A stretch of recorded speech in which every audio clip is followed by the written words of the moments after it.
الاسم الكامل: عبد الله القبيع. عبد الله القبيع هو كاتب وصحفي ومحلل سياسي.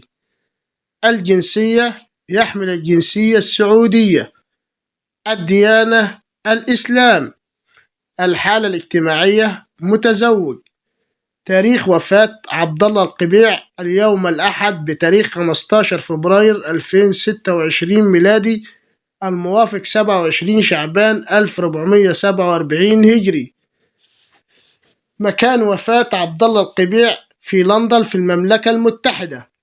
سبب وفاة الصحفي السعودي عبد الله القبيع: بعد أزمة صحية بعد شهر في العناية المركزة.